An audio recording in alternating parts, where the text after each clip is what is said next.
Hi, guys, and welcome to another episode of the Spurs Up Show presented to you by the Armchair All-Americans. I'm your host, Chris Phillips. No Tyler Clark today, but we are joined by a very, very special guest I'm going to get to in just a second.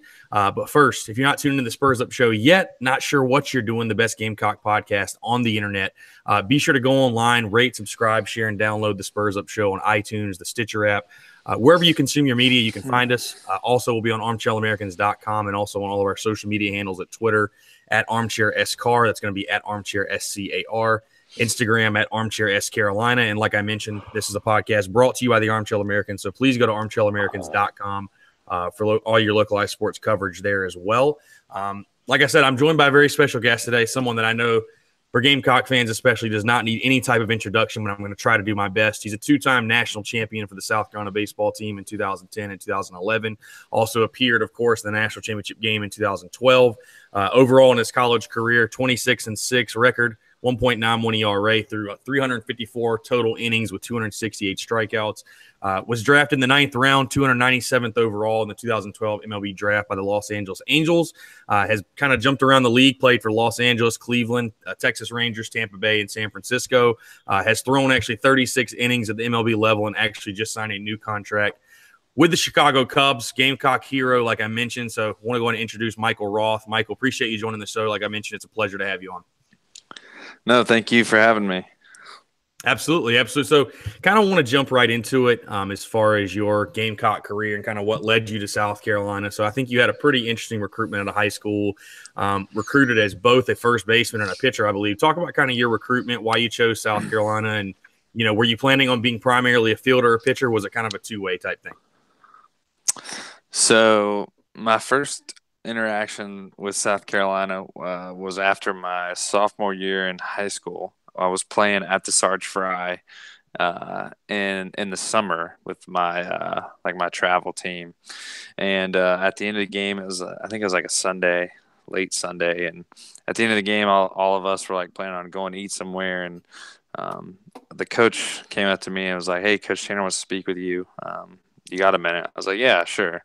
So Coach Tanner came and spoke with me and my mom. He's like, "Hey, I want to drive you guys around campus." And I was like, "All right, cool, but I was gonna go eat dinner, but all right, I guess I need to go do this." So we drove around campus, and Coach Tanner was kind of pointing out things that I think he was just making a bunch of stuff up, to be honest with you, because he was like, "This is the Horseshoe, this is where you have all your classes."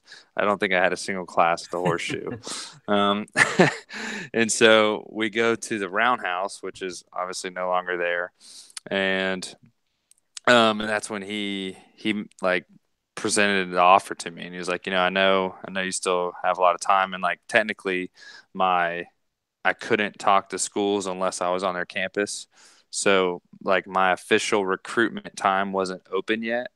So South Carolina was the first school that I ever talked to.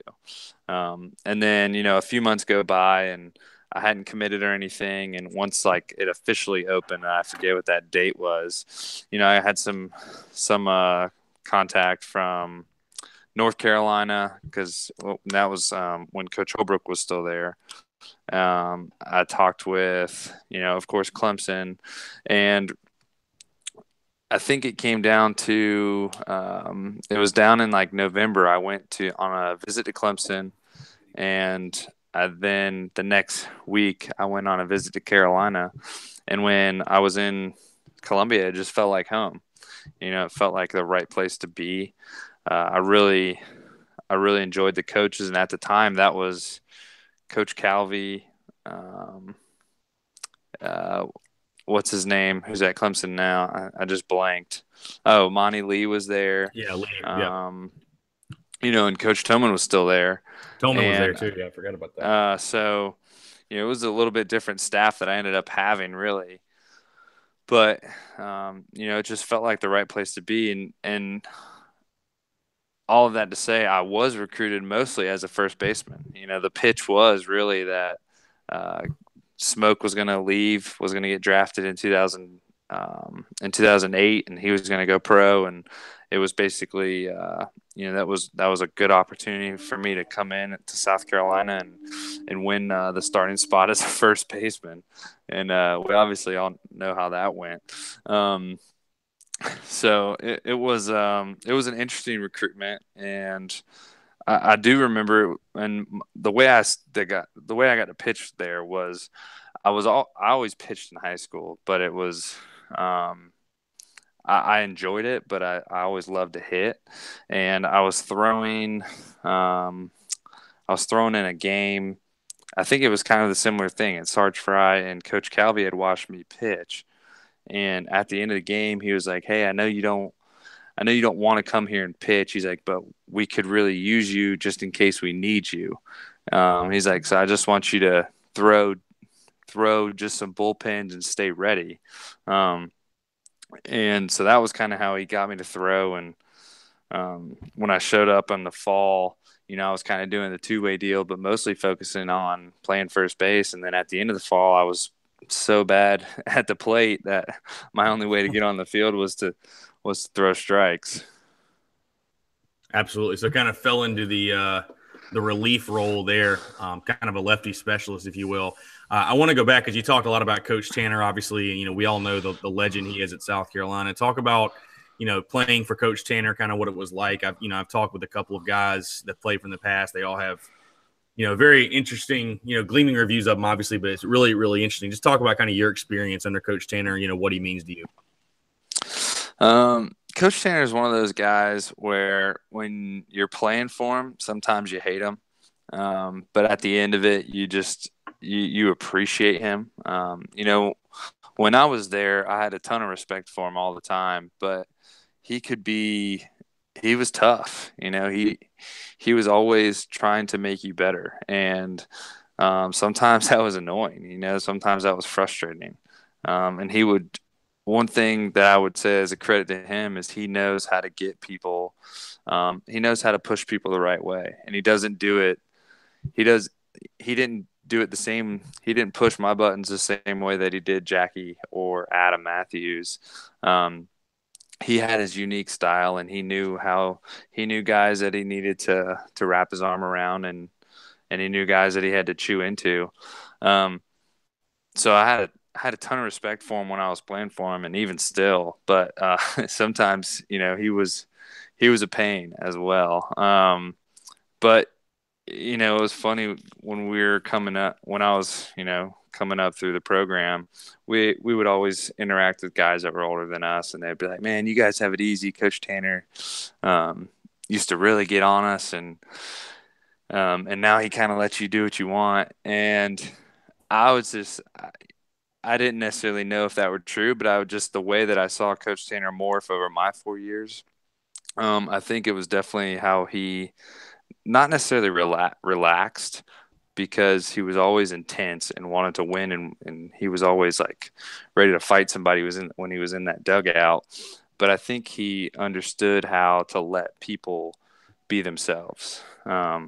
And that he was able to kind of take a back seat on some things because we had such a good team that was able to just kind of police themselves in a sense. We had a guy like Adrian Morales who would jump in anybody's face, whether it was me or Jackie or anybody. So Coach Tanner he's a smart, intelligent individual and just knew how to get the most out of the guys. Awesome. So fast forward a little bit. Obviously, like we mentioned, you're a reliever in 2009. Play a little bit of first base here and there, but kind of a lefty special 2009, 2010. Fast forward all the way to the World Series. You get the call to start in the College World Series against Clemson in 2010. Talk about just kind of what was going through your mind when you found out you were getting the start and kind of your emotions, running through you maybe like the night before. Well, there must have been a mix of signals because I didn't really know I was starting until the day before or until the day of. Um, I remember after the game, we won in extra innings, and I believe I threw that night. I think it was Oklahoma, and I may have thrown like Yeah. an inning or something or a third. Um, and after the game, everybody's kind of celebrating, and there's kind of the madness. And Coach Hobart looks at me and is like, "Be ready to throw tomorrow." And I'm like, "Duh," like I was lefty special, so I would come in and throw like a batter or two, and throw the next day the same thing. So I was just kind of thrown off by that, and then they always did room checks, and so it got to curfew, and Coach Tanner and Coach Calvey walked in, and Coach Calvey was like, "Hey, are you good to throw tomorrow?" I was like, "Yeah, I'm fine. Why?" And he's like, "Are you good to start?" And I was like, "Yeah." I mean, didn't really. And he's like, "All right." And then that was it. And then we made a couple other jokes. Um, and I looked at Adam and I was like, because Adam Matthews was my roommate, and I was like, what are they talking about? We didn't really understand what was going on. So I wake up the next day and we had breakfast. And Jay Brown goes, "Hey, are you starting today?" I was like, "I don't know. They hadn't told me anything." So I finished breakfast and I get back up to my room and I got a text from my mom, and she's like, "Hey, good luck today." And I was like, "Thank you, but what is different today than any other day?" And she sent me like a link of something that said I was starting. And so I looked at that and I was like, "Hey, I guess I'm starting today." So that was kind of how I found out I was officially starting. And maybe I just didn't hear what Coach Calvin and Coach Tanner said that night. I don't know, but I didn't find out until super late. So I don't think I had anything. I didn't really have much time to think about it, to be honest with you. Yeah, I feel like that's kind of the beginning of the Twitter sphere where everybody knows before you do. Yeah, definitely. Yeah. So in that game, obviously, I mean, I think you were only expected to go 3 or 4 innings. I remember watching that game on TV and everyone saying, if he can just give them 3 or 4 solid innings and they'll kind of figure it out from there, and you wind up obviously throwing a complete game shutout. Did you think yourself you could go the distance, or did you even surprise yourself by going the whole game? What's funny is prior to the game, I was leaving the hotel and I got on the same elevator as Coach Tanner, and I get on there and he's like, "How many you got in you today?" And I was like, "Coach, I'll probably just throw until my arm falls off." And he's like, "Okay, so is that 1 inning?" And I was like, maybe 1 in the third, and so did I think that I would be able to throw 9 innings? No, but I'd never really put any expectations on myself when I was going in. It was more like for me, it was every time I came off the field after throwing an inning, it was like, okay, let's just get one more inning. I knew that we had been taxed pitching wise the night before, and I knew that if we were able to win this game and get to the next one with Dyson on the hill, that we'd be in good shape. And so after the first few innings, I just remember myself telling myself, like, all right, let's just get one more, and then we'll turn it over to the bullpen. And that way, it just kind of let me, with the way that I was thinking, it just eventually became 9 innings. We played some great defense behind me. I know we made some really good plays, and that was able to keep my pitches down. I think I threw like 100 pitches that game. And if it weren't for that, I wouldn't have been able to go through a complete game. Absolutely. So I got to ask, obviously there's a huge, fiery rivalry between South Carolina and Clemson. How fun was it to do what you did, not only just to do it in the College World Series, but against your arch rival as well? Oh, it was awesome. I mean, and we kind of knew the history of it too, and what happened in the previous trips to Omaha with the older teams, In and how 2002. and how they had beat Clemson like that. So we kind of knew the story, and when we were able to do it, it was super exciting, and especially we had Steve Bondurant there when he was our like our school person, he'd like check us into um in not the class, but like study hall and everything. So, Right. and I think he pitched that first game against Clemson like I did. So we were talking about it. I think he came up before the game and was like, rub my arm, and he was like, all right, let me give you some good luck. And so I think it worked. Absolutely. So just the overall run in 2010. Talk about, the run you guys made, being down, like you mentioned, your last strike against Oklahoma, having to beat Clemson twice, coming back from all that, and facing UCLA, who, I mean, threw 2 of the best arms in college baseball. And Trevor Bauer and Garrett Cole, two guys that are at the big league level, doing what they do best. Just talk about kind of overall the 2010 season and the run you guys made to win it all. When we walked into 2010, we were coming off. I remember coming into the 2010 season, we were coming off 2009 when we felt like we should have advanced to a super regional. We were a couple outs away from advancing, and we kind of let that slip through our fingertips. And we had some new guys coming in, and we had that was when Adrian Morales walked in the door.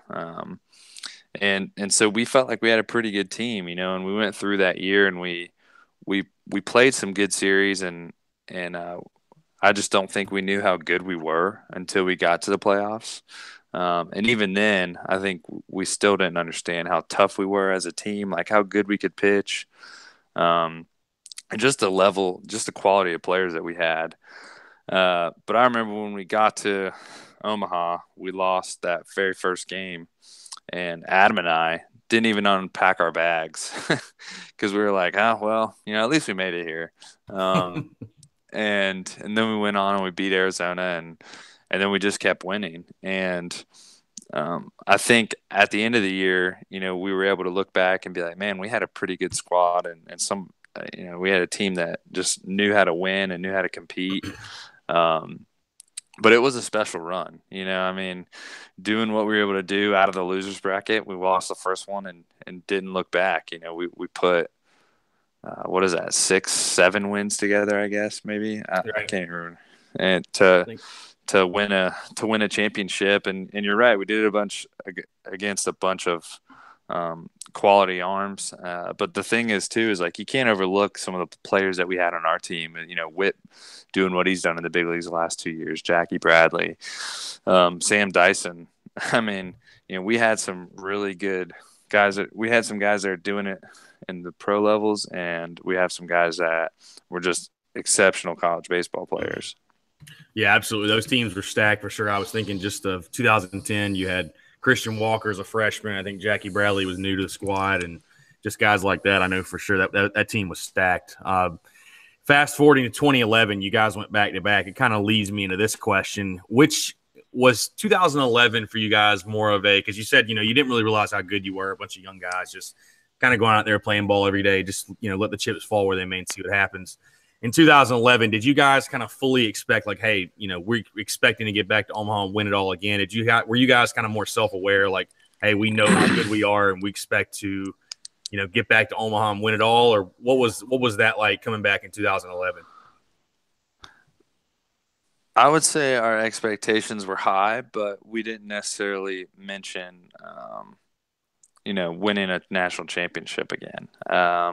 We knew that we were good. We knew that we had a quality group of guys that come back, but we also knew how hard it was to do what we did, and make it to Omaha. Just making it to Omaha is really tough, and then going on in Omaha and rattling off wins is tough also. And so we knew how hard it was, but we did expect to win the last game. That was kind of always the goal, is to go in there and win the last game. In 2011, we knew that we'd face some pretty stiff competition with Vanderbilt, Florida.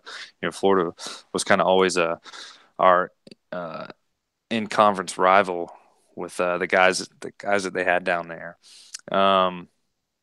And so we knew how good we were, but we also knew that it would be a fight. We knew that every team that we faced would come in there, and they would want to knock us off. We had a target behind our back, and so we knew we wouldn't be able to just throw our gloves out there and win. So, but we had a fiery group again.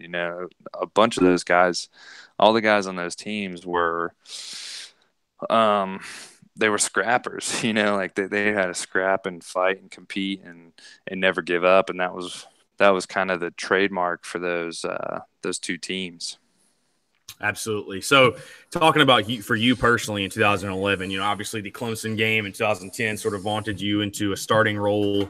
You come into the year, you go from throwing 40 innings in 2010 to 145 innings in 2011 as a starter. Talk about kind of just what you had to do to adjust, taking on a workload like that in a season, going from 40 innings to 145, and kind of what changed for you going from being just I'd say just a bullpen situational guy to the number one starter on that team? Well, the first thing was that I enjoyed it a heck of a lot more. Yeah, being in the bullpens, it's a great role. I did not appreciate it as much just because I just was not a fan of it. I like the fact that you could play every day, but I didn't like being cut off. It felt like I would go and face a batter and then, okay, well, that was it. And so I really enjoyed being able to have like my game, and that's kind of what it feels like as a starter. Like you get the ball and like that's your game to go out there and win for the team. And so that's what I really enjoy about starting and what I loved about the 2011 season. And I remember going into it, Coach Tanner was kind of flippant, or I guess wishy-washy as to whether he wanted me to start, because I remember us having conversations. He's like, should we have you start or should we keep you in the bullpen? And I didn't really lobby for one way or the other, but I think just because of the way it turned out that I was going to start. And then I remember going into the season, I think I was scheduled to start on I was supposed to be like the Saturday guy, the way it was lining up in scrimmages. And then the week before, he told me that I would be pitching on Friday. And so that was kind of how I got the Friday job. And, it was exciting. It was kind of, all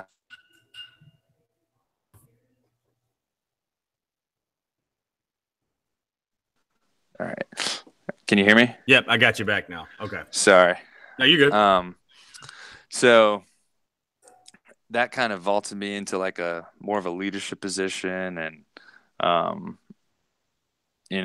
just being the Friday guy comes with a lot of responsibility. You get to set the tone each weekend, and I loved it. It was so much fun, and especially, with the team that we had and the defense that we had, it was a lot of fun to go out there every Friday night, and then for the rest of the weekend, just try to cheer on the guys and help them however you could.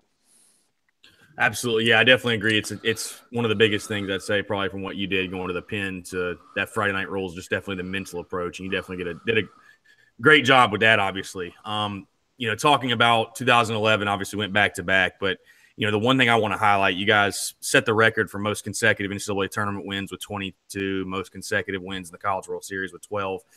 Do you think that's something that will ever even be contested again, or do you think that's a kind of a legendary, once in a lifetime kind of run? I'm not quite sure, to be honest with you. I mean, it was a difficult task to do, and to be honest with you, when we were in the middle of it, a lot of the players didn't even know. I wasn't even highly aware of like how we were rattling off wins, and with all the postseason wins and College World Series wins. With the way college baseball is going, there's so many teams with so many talented players. I think it might be hard for a team to go do what we did, but I wouldn't be surprised.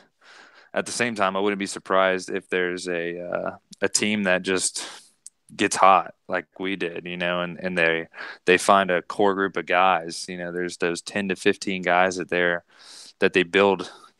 building around for 2 to 3 years, and they're able to make a run at the College World Series.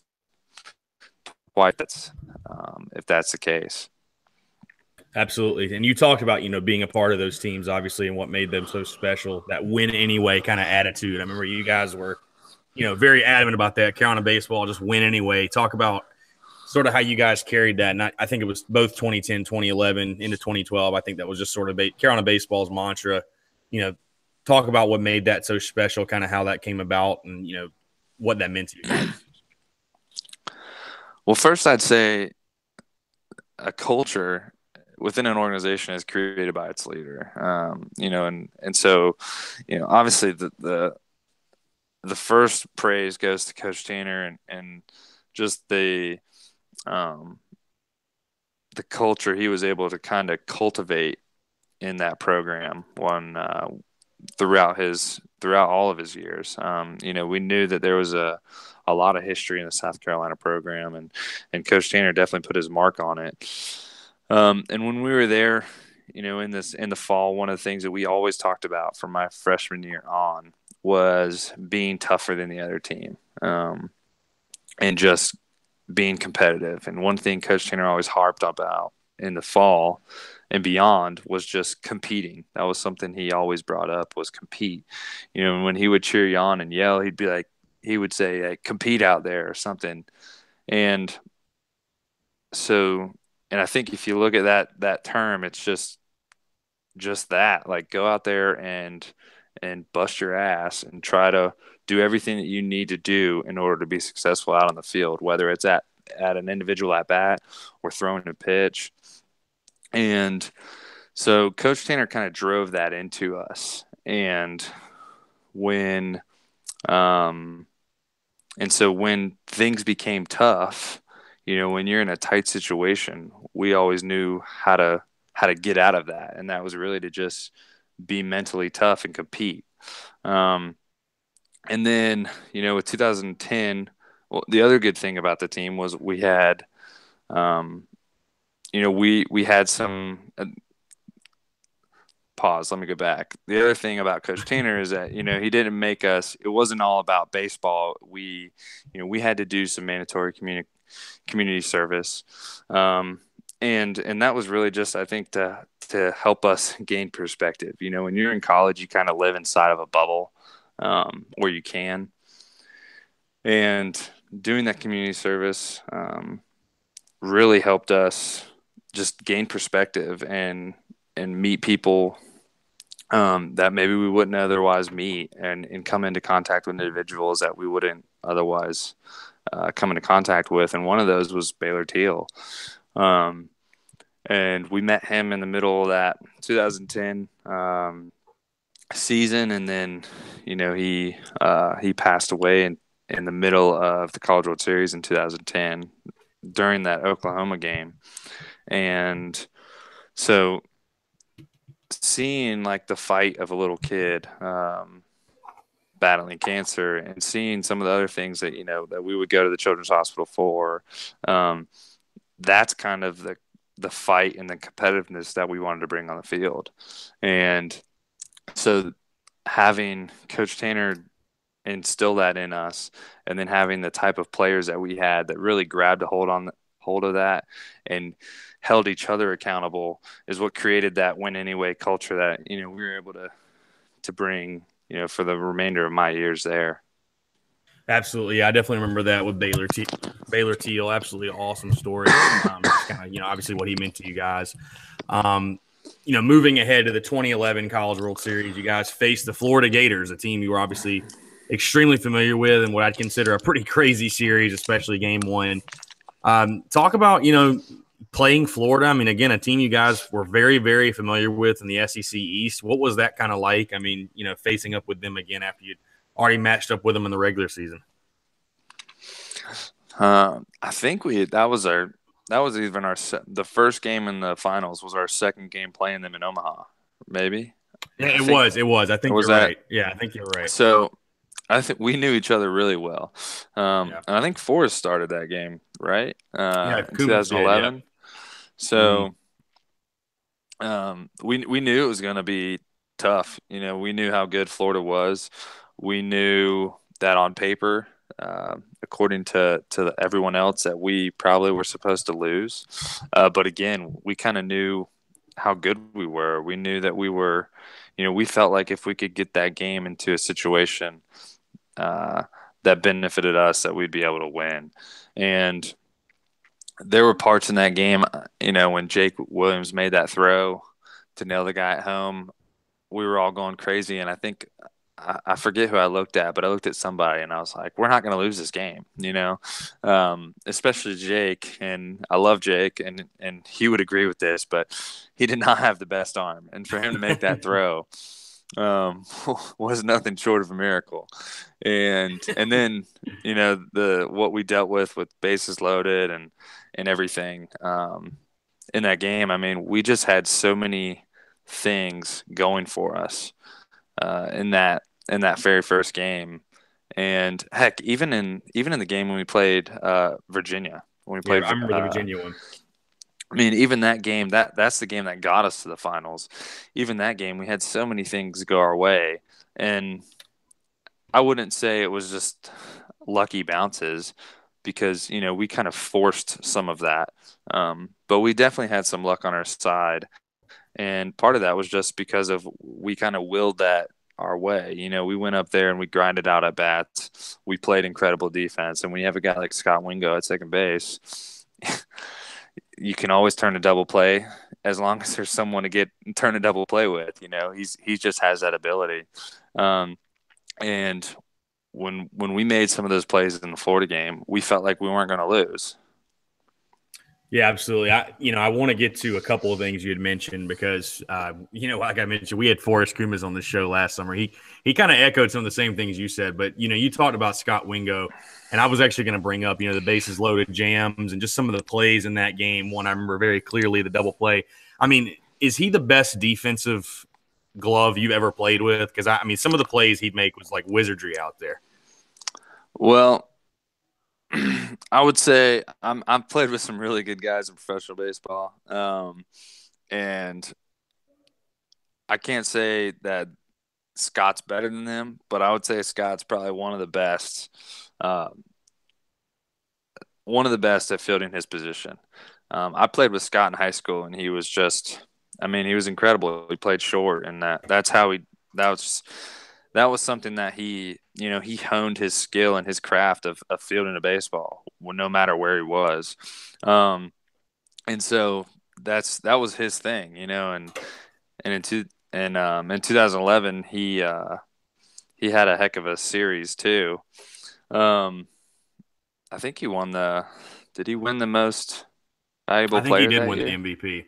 Yeah, I think he won the MVP that year. I think he did. And so, that was just and that wasn't because that definitely wasn't just because of his defensive prowess. But, the other thing to remember about that game is Walker had had broken his hand. He broke a bone in his hand. And going into that game, I was taking ground balls at first base because they didn't know if Christian was going to be able to play. And Christian ended up playing. He took some BP and he ended up playing with that broken hand. It was a broken hamate bone in his hand. And he literally played with like half of his hand numb. And I think he may have scored the winning run I think he got 2 hits that game. I think he had a couple base knocks that game. Yeah, he got a couple hits that game, and when we saw once Christian, made it into the lineup and got a hit, I think we also felt like we were never going to lose that game, as early on as the opening of the game, just because Christian was playing and he had the ability to go out there and change the game with one swing, and that's still one of the most badass moves I've seen from anybody I've ever played with. Christian was a tough SOB, and for him to go out there and play with a broken hamate bone and not even just play, but like get some hits and score some runs, and play defense, that's one of the toughest things I've ever seen on a baseball field. Absolutely. And the other thing I wanted to bring up, you had talked about Jake Williams and the throw that he made to to gun the runner at home plate just to keep the game going. It was funny. We had, like I mentioned, Forrest Kumas on here, and he even told me that he said as soon as that ball was hit the left, we were all just like, oh shit. He's like, that throw. He's like, I still don't know to this day how he made it, but God, he gunned him. So it's all that matters. Oh yeah, I think I turned around actually. I think once the ball was hitting the left field, I'm pretty sure I was hanging onto the railing and I turned around and I was like, damn it, Right. And then I looked up and I had like stepped back because there was like a step up, and I had stepped down and I looked and saw the ball in the air, and I like ran back up to the thing and saw he threw him out, and we just went crazy, because I'm pretty sure everyone thought that we were screwed. But Jake was just Throw of his life. Jake was just touched by God in that throw, Yeah, like angels in the outfield or something. Yeah, we had some crazy stuff. With that base was loaded with those two plays. I mean, Scott made a pick. He made a pick and threw the guy out at home. Yeah, and I remember then, the one they almost hit Robert Berry's mask. I Yeah, remember that one was talked Barry about. scooped it like a first baseman. Yeah. And it was just some insane stuff that you see on a baseball field. And in the moment, you don't really realize how crazy it is. But when you look back on it, you just kind of. The only thing you can say is wow. Yeah, I was going to ask you, is that the craziest baseball game you think you've ever been a part of, or has there been one to top that? Yeah, that's probably one of the craziest games I've ever been a part of. High level stress. The worst part is like being on the bench. When you're on the bench, you can't even do anything but just cheer people on and do nothing crazy. So I see why fans go nuts. It was a high stress game. I just remember every out was just intense, and it was a blast. It was a lot of fun. Some of the best, probably one of the best baseball games I've been a part of. Absolutely. So yeah, obviously, you guys won the next night. Beat Florida 5-2 in that game. Won back-to-back titles. Just talk about, from a bigger picture, what that meant for you guys. Not only for you guys, but to bring that to the University of South Carolina baseball program, back-to-back national championships. Well, first, it was just a big accomplishment for us in 2011. That was the main thing, was that we were able to go out there and put a team together and make it through the grind of a regular season, deal with some of the difficult stuff that we dealt with. If you look through 2011, we had some crazy stuff. I remember when we were in Mississippi State, Jackie hurt his wrist. That night, Evan had some heart thing and couldn't play the next day. And we had Stephen Neff playing outfield, and he goes on a tear for the next 3 weeks and helps us get to the College World Series. We just had guys step up week in and week out, and it really was a full squad that helped us get to the College World Series, and then a full squad that helped us win the thing. And so when you look at it like that, just over the course of 2011, it was incredible for us to do what we did. But then just being able to look at what we did previously in 2010 and win the last game at the old stadium, and then open up the new stadium, TD Ameritrade,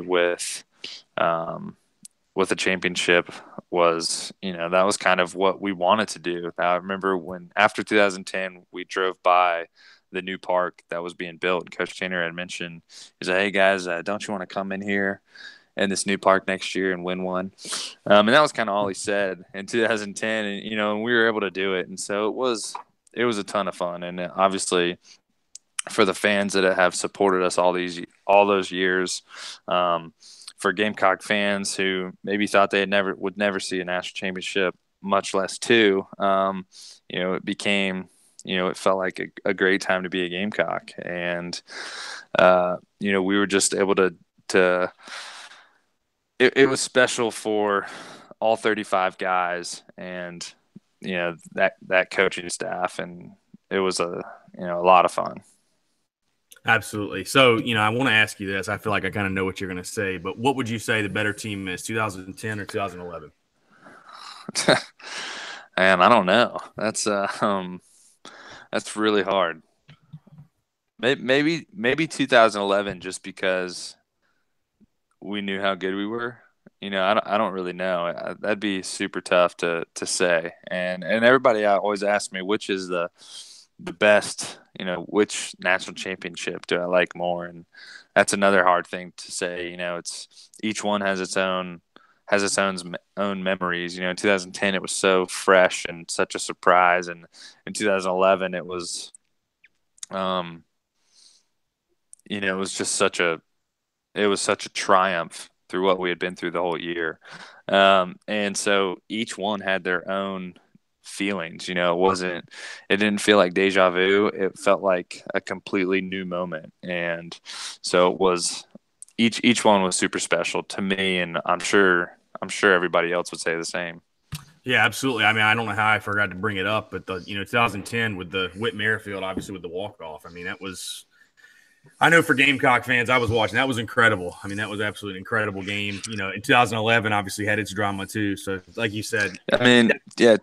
So that walk-off game might be the only game that tops the Florida game, to be honest right. with you, just because of the win. And I remember the craziest thing was Scott Wingo had a 3-2 count, and Coach Tanner told him to bunt because he knew that Scott would not bunt at a ball, but he knew he'd probably swing at a ball. And sure enough, it was a ball, and Scott didn't. Oh man, that was just some of the crazy things that happened over the course of a season, but that was funny. Absolutely. So, 2012, you guys make it all the way back to the College World Series final, but lose to Arizona. Really, really good Arizona team, I might add. Even though you didn't win it all, that year, how special was it to, be one of the few teams in college baseball, I'd say, history to go to 3 straight College World Series finals? Well, for those of us that were older and had been around, it was pretty special to kind of show the younger guys the ropes. I think in that year, at any given time, we had about 5 new guys in the lineup every night. And so, some of the older guys really we kind of forced those younger guys to go to Omaha. We kind of drug them with us. And, I mean, we had some really good players on there. Like, Grayson Griner was an excellent catcher and walked in and was able to catch a really good staff and catch a really good games every time that he was out there, along with Dante Rosenberg. And then, Joey Pancake out there and Tanner English. I mean, guys that were really helping the team and really helped us get to Omaha. And as far as getting there, it just felt like something we should do. We felt like no matter who we lost in the previous year, we felt like we still had the capability of getting there, and we did. And we really, we fought our way to the championship again. It was kind of that same mentality that we had the 2 previous years, was to just find a way to win and go out there and compete. And we did that up until the finals. I remember, it was funny just how I had mentioned earlier how we were getting kind of things to go our way every bounce and, or every miracle throw. It was game 2 that I was pitching against Arizona, and I think at the very beginning of the game, like, they made a diving play to rob a hit that probably would have been a big hit or like a big leadoff hit, and then they were winning 1-0, and it was like in the 4th, and I think we had just crushed a ball, and some guy made a stupid catch out in the outfield, and Christian was sitting right next to me, and I looked at him and I was like, you know what? I was like, this feeling that we're feeling right now is probably what Florida felt last year when everything was going our way, because it feels like everything's going Arizona's way. And Christian kind of shook his head. He was like, yeah, this is insane. And sure enough, they went on to beat us, and we weren't out of the game by any means, at 4 when we were down by 1 in the 4th, but it definitely felt like they kind of had all the momentum. They had all the bounces going their way. But we put together a good run, and I will still remember how much losing that game hurt. Winning the 2 previous years was great, but still that 2012, seeing them accept their trophy and their like individual things was just it still hurt a lot, and especially for it to be my last game at South Carolina, there was a ton of emotions there. Yeah, absolutely. I mean, I think to come that far, you can only imagine all the blood, sweat, and tears you guys put in for sure. But talking about, just the whole stretch, tons of talents on the teams you played from, not just the national title teams, but 2009 to 12, your whole career.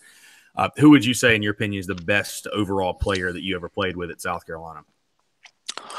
Best overall player. I think I'd have to go Witt, to be honest with you. Witt was a guy that when we were there, he was kind of, they were kind of, he's kind of always been just undersized, or there's always been a knock on him. And the one thing that he knew how to do was he just knew how to play baseball. I mean, he's a baseball player. He knows the game mentally, and he figures out a way to play. And when he was a freshman, he was playing second base, right? And then when I walked in my freshman year, his sophomore year, we moved to the outfield. And then I think we moved him again his junior year. And in his pro career, he's pretty much played every position. So he was a guy that just, when you put him on the field, you could tell he was a baseball player. And he, he's made himself into a really good hitter professionally as well. And so it's just to see what he's been able to do is pretty incredible. It took him a while to get to the big leagues, but since he's been there, he's done. He's kind of gone off and been really good for the Royals. And I think I would have to pick Witt. It'd be between Witt and Jackie, but I think I'd have to vote for Witt on that. Sorry, Jackie. Yeah, definitely. It's been fun to watch Whit Merrifield's progression. I mean, like you mentioned, just when you look at him, I mean, he's a ball player. There's no other way to put it. But yeah, I was about to say, I think I might have said Jackie Bradley just because, I mean, he's just a baller too. I mean, they're both kind of similar, I feel like, but I mean, he's an absolute stud too. So, but not too bad. I mean, Jackie's kind of the one thing that I remember is when we came in my freshman year, I came in with Jackie in 2000, in the fall of 2008. We came in together, and I mean, he was just better than the rest of us, like just better than the rest of us as freshmen. And he's still better than a lot of us. But I just incredible player, but just the way I've seen Witt grow has been that for me just puts him above Jackie as far as all around player. Yeah, absolutely. I remember reading when Jackie obviously first got there. They were saying, yeah, there's this kid on South Carolina's team hit 104 miles an hour from the outfield, and I remember everybody was just like, "Whoa!" So I remember for sure. Go ahead. Sorry. I was gonna say I wish I could hit that on the mound or even remotely close to that. And that kind of actually leads me to what I wanted to ask you next. Obviously you're a guy who, I would call a crafty lefty. I mean, somebody who obviously, like you mentioned, velocity, not your strong suit, if you will. I mean, you're not a guy hitting 95, 96 on the gun. Talk about, when you were in college and to now especially, but when you were in college, sort of what you had to do, not just from a mental standpoint, but it's just sort of your game plan, knowing and kind of acknowledging who you were. And I remember obviously in 2011, I believe it was, you started changing up with arm slots, for the lefties, you kind of drop down with them. Just talk about kind of your mindset and your overall mental game and, attacking hitters. So when I came in as a freshman, I was kind of a righty specialist as a lefty because I had a really good changeup and I threw two seamers and changeups, and my curveball wasn't very good and my slider wasn't very good either. And so I really was a lot better against righties than I was lefties. And because at that time, like throwing a left on left changeup was like unheard of. And I don't know why I didn't think of it sooner because I do it now, but I should have done it sooner. But then my sophomore year, I remember I was turning double plays at first base, and Coach Calvi came up to me and he pulled me aside. He's like, "Hey, have you ever thought of throwing sidearm?" And I looked at him like he was insane. And he was like, "Well, let's go throw a bullpen." So he made me throw a 20-pitch bullpen, all sidearm. And afterwards, he was like, "How does that feel?" And I was like, "Awful." And he's like, "Okay, good. Stick with it." And he straight up told me, he's like, "Listen, we've got a bunch of guys that can get righties out. And if you want to get on the field, you're going to have to find a way to make yourself valuable." And that was the one thing I appreciate about the staff the whole time that I was there. They were upfront. They told you like it was. And so then I started dropping down because he was like, I needed to be better against lefties. So that's how I became a lefty specialist, was I started dropping down and throwing sidearm. And so we had a sidearm righty who who bounced around angles. It was Pat Sullivan. And I was like, how do you throw your slider? So he taught me how to throw a slider from sidearm. And, but really I never threw the same pitch in the same location twice. That was kind of my ability, was that I was able to throw a fastball, changeup, slider for strikes. And if you can do that in college, you can keep hitters off balance. The biggest thing about, hitters are always trying to time up pitchers. And for the most part, pitchers are just trying to screw up that timing. And, I didn't have the fastball to blow them away. So I never tried to do that. I just I just kept them off balance. I wanted them to be out in front on a changeup, or to be behind, to be late on a fastball. And if I wasn't, and the other good thing was I was able to control the ball pretty well. I wouldn't say I had great command, because I didn't necessarily command the ball great, but I knew how to pick the zone, and I was able to just live on the outside corner and then surprise them with something in. And that just allowed me to really grow into myself as a pitcher, and kind of who I am today. And it's not all that different. It's just, I know how to set up hitters a little bit better. I also have to be more in the strike zone when you're in, as you climb the levels, that strike zone gets a little bit smaller. Right. And, it bought me time to make my pitches better. And so now there's a little bit more life on my fastball, and, I've able to make my changeup a little bit better. I have a pretty good curveball now. I have a lot better slider. And so that gap of time between my sophomore, and junior year was able to kind of help me get through to pitch. And then also it helped me improve my game. Absolutely. So like you mentioned, the adjustment, college to pro, there's obviously a ton, but you were drafted by the Angels in 2012. What would you say for you has been the biggest adjustment overall from college baseball to professional? Having a new team every year. That'll probably do it. Yeah, I've bounced around a bunch, probably a little bit more than most guys do early on in their career. When I got drafted in 2012, I went straight to rookie ball in Orem, Utah. And after those 2 months, because I had thrown like 140 innings, I was only able to throw 2 innings every time I went out there. So I was like on a normal starter schedule, but throwing 2 innings every time. And after those 2 months, I hated pro ball. I was like, this sucks. And it was probably just it was definitely just because I couldn't go pitch. And I wasn't able to just go out there and like be free. But when I showed up in 2013, talk about a whirlwind of a year. I showed up in camp, and, I was hoping to break with a high A team, and ended up breaking with the double A team. And then after one start, I got called up to the big leagues. And it basically, throughout that whole year, I would wake up each day not knowing whether I was in Little Rock or Anaheim, because of how much I went back and forth to the big league team in Double A. What's funny is I showed up to spring training and I was pitching well, and I kind of knew they were debating whether they wanted to send me to Double A or send me to High A. And the assistant GM, Scott Service, who's the manager of the Seattle Mariners right now, he came up to me and was like, "So where do you want to pitch this year?" Or he was like, where do you think you should pitch this year? And I looked him straight in the eye and I said, the big leagues. So my advice to anybody out there is, whenever somebody asks you where you think you should be, you should tell them where you want to be.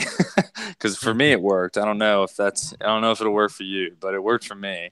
But yeah, that was a crazy year, in pro ball. I also jumped some velocity when I got to pro ball. I don't know what it was, or,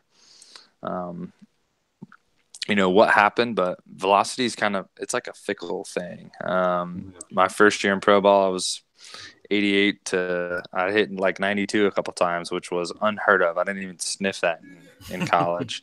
And then now I'm kind of, I'm 87 to 90, I touch 91, but mostly around that 88, 89 range. So I don't understand velocity. I don't know why it bounces around. I wish I did, because then I could try to make myself throw 94.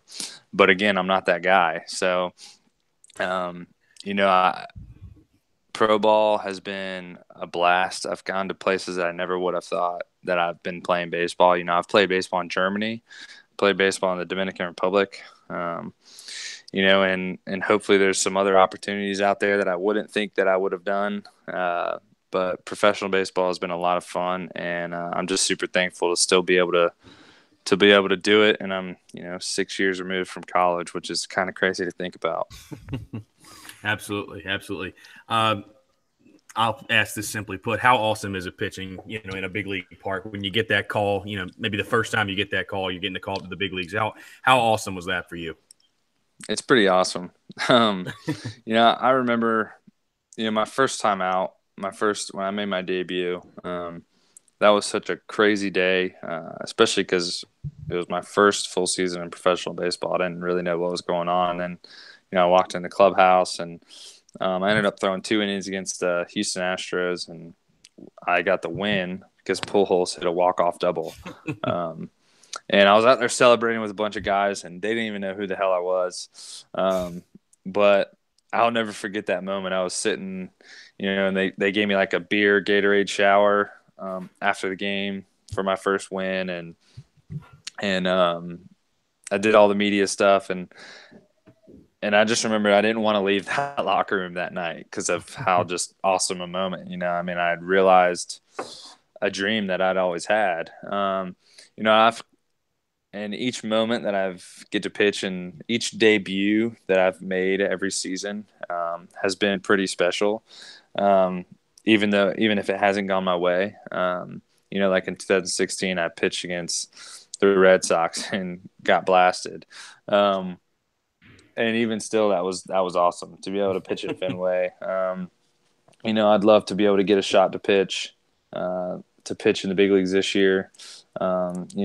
One more opportunity would be great, because it's always something special when you get to step on a big league mound. I mean, to be honest with you, it's pretty special to step on any mound. It's just a lot of fun to go out there, and there's not many things in the world that are that I get that feeling like I do pitching. It's kind of just it's an awesome feeling going out there and competing, and just it's you versus someone else, and it's a unique feeling. Absolutely. Yeah, the cat and mouse game for sure. I'll ask you, just frankly, is there anything that you feel, because obviously you've bounced between the major league level and obviously the minor league level. What would you say at this point right now in your career is the one thing maybe you need to, or is there anything you need to improve or fix to get back to that level? Is there anything, what are you working on right now in your game that's kind of the biggest area of opportunity for you feel like? Yeah. So one of the things that I learned in 2013, my first year when I was in the big leagues, was when I got there, I was like, okay, now it's just time to execute, like now's the time to just go out there and execute. And what I learned that year was that once you get to the big leagues, it's not just about execution, because those guys are trying to learn too. When you're in the big leagues, you're the best at what you're doing, no doubt, but you're still learning how to stay the best. I mean, right. Or how to get better. And when I was up there and I was young, I remember coach wanted me to make an adjustment. I was like thinking, why does he want me to change stuff? Like, I just got to the big leagues. Like, why do I need to change something? And so I'm always learning. Guys that I've been around who are, big league veterans, they're always learning. So that never stops. I don't think that stops in baseball. I don't think that stops in life. But right now for me, it sounds so simple, but I mean, it's just it's just location. I mean, it's just execution. Like going out there and being able to dot up an arm side fastball without hesitation or anything is something that I need to be able to do. And oftentimes I'm able to do it. Making my curveball sharper, making my slider sharper, throwing a better changeup, or throwing a changeup that looks like a strike out of the hand and turns into a ball, so you get more of a swing and miss. All those things I'm constantly trying to improve my game, and make every pitch look like it's the same right out of my hand, and it's a strike, and then it turns into a ball. That's what we're ultimately always trying to do. And so it's really just there's nothing big that I'm working on. It's more just like fine tuning things that I've been working on since I picked up a baseball and tried to throw a strike.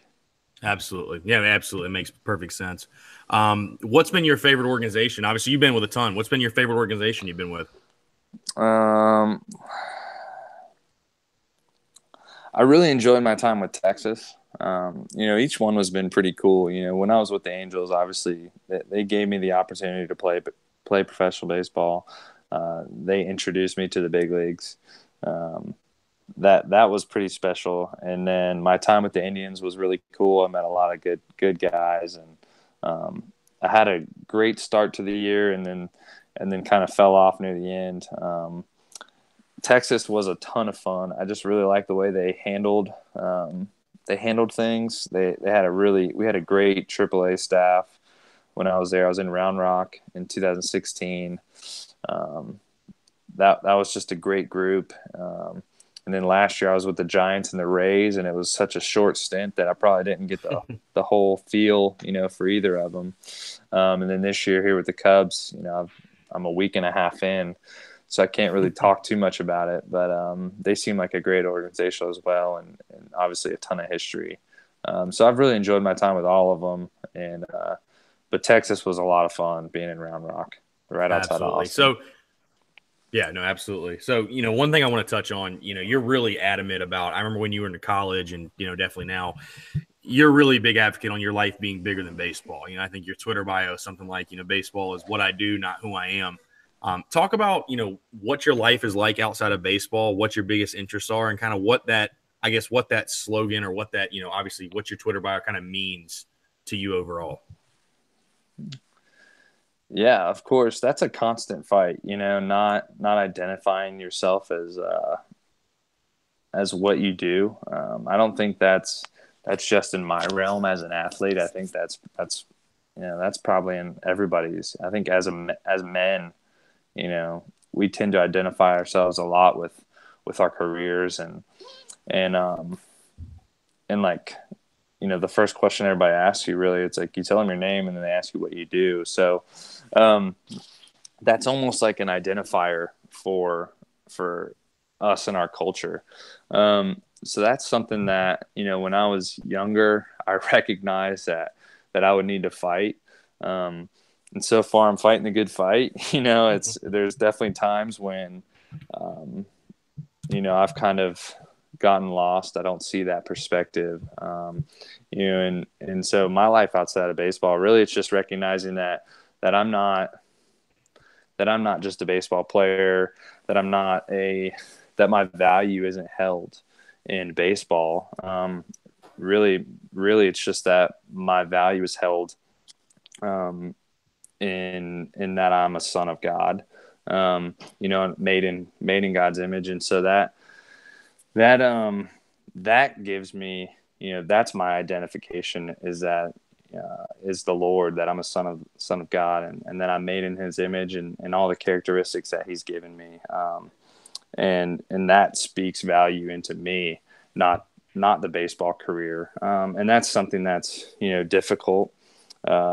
That godly perspective is super hard.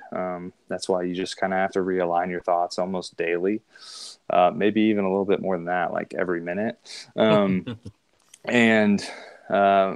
But as far as the other things that are important to me, my family, my wife, Rachel, is super important to me. She's a Gamecock. So, she's approved by all of South Carolina. But yeah, so just speaking love and encouragement into my marriage, into my wife is important, and then things we love to do is we love to travel. We lived in Hawaii one off season. We've been to London, Paris, Amsterdam, Prague. We went to Bora Bora on our honeymoon, so we like to travel and get around. And one of the things that I started doing 2 years ago is getting interested in commercial real estate. So I kind of do that in the off season in Greenville. So that's another thing that I like. I've always driven by places, and I've just been intrigued why that is what it is. Why is that a Walgreens, or why are they turning that into something, or what should go there? So I got into commercial real estate, and I really enjoy that, and think that might be something I'm interested in after baseball, and really just enjoying time with friends and family. Awesome. Yeah. And I really, that's a great message. I think a lot of people, not just in baseball, but just through life, like you talked about, kind of, being able to separate, what you do versus who you are, I think is something that we can all for sure apply to our own lives. So I'm going to, yeah, it's hard. It's hard. I mean, it's yeah, something. for sure. I still have a book I have a book I'm reading about that. And it's, and it's like, you're constantly trying to learn. It's like how do you integrate your work with who you are as a person? And, that's just, we spend, the fact of life is that we spend the majority of our time at work, and so we're shaped and molded by that. But obviously that can't become, or, it can't be, because sometimes it can be. But for me, I can't hold my worth and my value in my outing that night as a pitcher. Absolutely. No, 100% agree with you. I think you probably drive yourself crazy doing that with how difficult the game baseball is. For sure. So I'm going to get you out here, Michael. Got a couple quick hitter questions for you. Just you can answer just one word or kind of as much as you want, but just some like quick hitter fun questions. Best hitter you ever faced? David Ortiz. All right. Favorite teammate? Wow, that's tough. Got to put somebody on the spot, right? I know, man. Favorite teammate. I'm gonna go with. I'll go with Pat Sullivan. That was college. He's one of my favorites. I mean, there's so many teammates in college that were probably the best teammates ever. And then I've played with a ton of good guys in professional baseball as well. Absolutely. Has Christian Walker's home run at Coastal Carolina landed yet? Definitely not. Funniest story from college, if you have one. Oh man, one that I can tell you, huh? Yeah, exactly. Oh man, let me think. Funniest story. Oh, I think this is a pretty funny story, and Coach Tanner might get mad at me for telling it.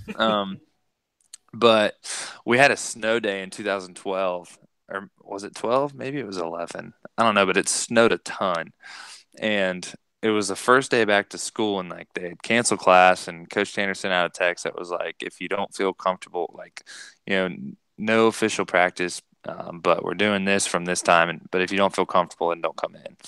And Adam Matthews had a truck, and I had a car. And I looked at Adam, and I was like, hey, are you going to go in? Because if so, I'll ride it with you. And he's like, no, I don't want to drive in the snow. And I mean, I think we had like 5 inches, so it was a good amount. And so we didn't end up going in that day. And I showed up the next day, and Coach Tanner was pissed at me and me and Adam. And I was like, Coach, I was like, I can't drive in my car. And he's like, your roommate has a truck. Why didn't you ride with him? And I was like, listen, he said he wasn't capable. He didn't want to drive in the truck. And I mean, he has like one of these big trucks with like mud tires. And we still didn't go in. And we should. And Coach Tanner's like, what, are you afraid of getting in a fender bender?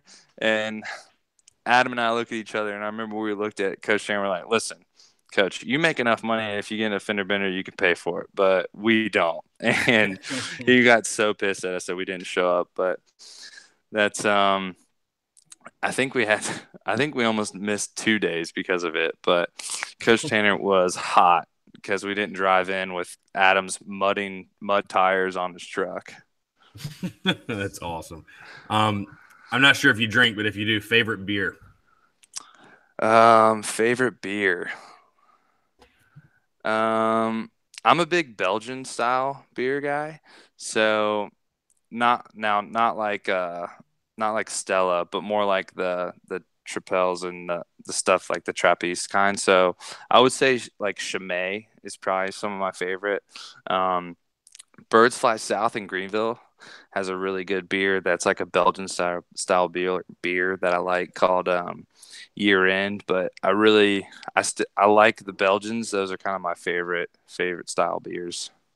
Awesome. I am not an IPA guy. Not an IPA. Dude, that's me. I'm the headaches. IPA. I like the IPAs actually. I'll be honest with you. I'm more of a liquor guy, whiskey. My preference. So I don't know. Gotcha. I don't know too much on the craft beer scene, but I'll take your word for it. I stick with I stay away from liquor for the most part, and I stick with beer and wine. There you go. So, that's the smart thing to do for sure. Your opinion, best pitch in baseball? Strike. A strike. That's probably the best answer you could give. Rosenblatt or TD Ameritrade? TD Ameritrade. Okay. Yeah. Favorite superstition if you've got one?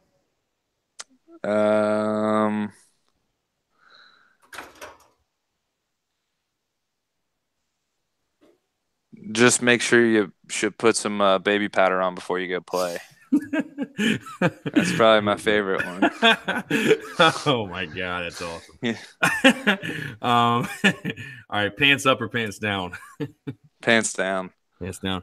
All right, last question. I don't have the calves for pants up. Okay. You gotta have a good calf. Wingo was a big pants up guy. Yeah. But, he had little chicken legs too, I think. Exactly, he did, but he was small enough all around to do that. If I go pants up, I'll look like a bowling ball on some sticks, and that just isn't a good look. All right, last question because I'm curious to get your opinion. Favorite Carolina uniform: the Friday night garnet pinstripes or the Yankee grays? Yankee grays for sure. Yeah, and I hated. I mean, I didn't dislike the pinstripes, but I would have rather have worn something else on Friday night, but that's just what we wore. But I love the Yankee grays; those are my favorite. Absolutely, yeah, I love those too. Those are such a clean look. So, with that being said, I know I've kept you a while, Michael, but I appreciate your time. Let the people know just kind of where they can find you on social media if they want to follow you or anything like that. Yeah, I'm on MT Roth 29 on Twitter and Instagram, and that's about it. I'm not super active on it anymore. I've gotten away from it, but I still read some stuff and I check in every now and then. So send me a message and I'll connect with you. Absolutely. Yeah, and we appreciate your time. Again, I'm Chris Phillips. I'm at CPhilly19 on Twitter if you want to follow me. Again, Armchair South Carolina, Twitter, Instagram, Facebook. You guys know where to find us. Make sure you check out the Spurs Up Show on iTunes, the Stitcher app, and, of course, armchairamericans.com. So, again, Michael Roth, we appreciate your time. It's an absolute pleasure, and, hope to have you on the show again in the future. Yeah, of course. Thank you. Go Gamecocks. Absolutely. Go Cox. So, again, he's Michael Roth for Chris Phillips. We appreciate you guys tuning in. We'll catch you next time.